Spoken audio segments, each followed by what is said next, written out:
मृत्यु के समय असली परीक्षा सद्गुरु मिलेंगे या फिर 84 का चक्कर। मरते समय भगवान याद नहीं आते, वही याद आता है जिसे हमने जीवन भर प्यार किया होता है। हम रोज दुनिया के कामों में लगे रहते हैं, कमाई, परिवार, जिम्मेदारियां, भविष्य की चिंता।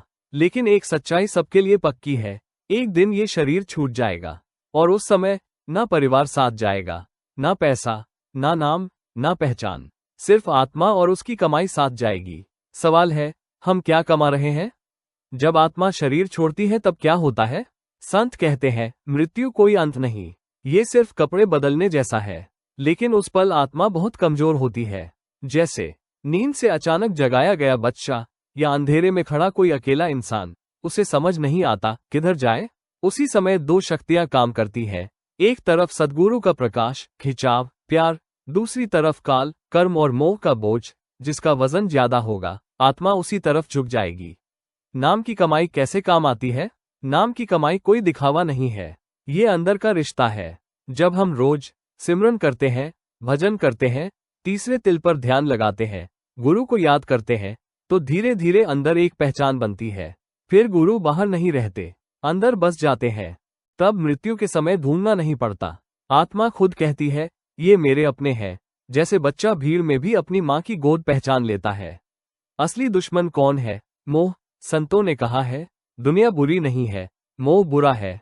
घर रखना पाप नहीं, पर ये मेरा ही है सोचना बंधन है। परिवार से प्यार गलत नहीं, पर इनके बिना मैं नहीं रह सकता, ये मोह है। समस्या चीजों में नहीं, चिपकाव में है। मोह बहुत सूक्ष्म होता है। कभी कभी इज्जत का मोह, अपनी बात सही साबित करने का मोह, बच्चों का डर, भविष्य की चिंता, ये सब भी बंधन है। और यमदूत क्या करते हैं? वो कोई डरावने राक्षस नहीं होते, वो बस उसी मोह की तस्वीरें दिखाते हैं, जिससे आत्मा खुद ही उनकी तरफ खींच जाती है। अंतिम समय में क्या होता है?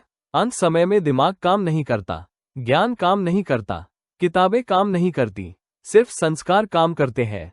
जो आदत जीवन भर डाली है वही चलेगी। अगर सिमरन की आदत है नाम चलेगा, अगर चिंता की आदत है डर चलेगा, अगर मोह की आदत है संसार खींचेगा। इसलिए संत कहते हैं, अंत समय की तैयारी आज से करो। प्रैक्टिकल जीवन में क्या करें? हमें सन्यासी नहीं बनना, घर छोड़ना नहीं, बस अंदर हल्का होना है।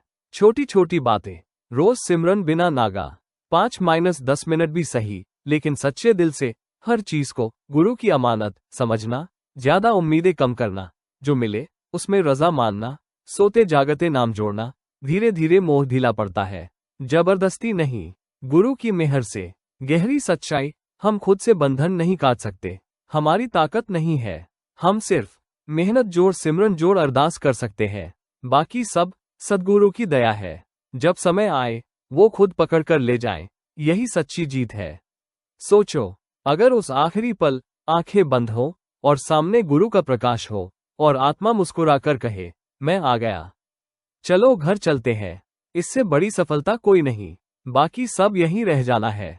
अगर ये विचार आपके दिल को छू गया हो तो लाइक, फॉलो, शेयर, सेव जरूर करें।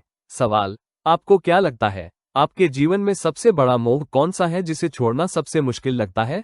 राधा स्वामी जी, रूहानी विचार, रूहानियत जो सोच बदल दे।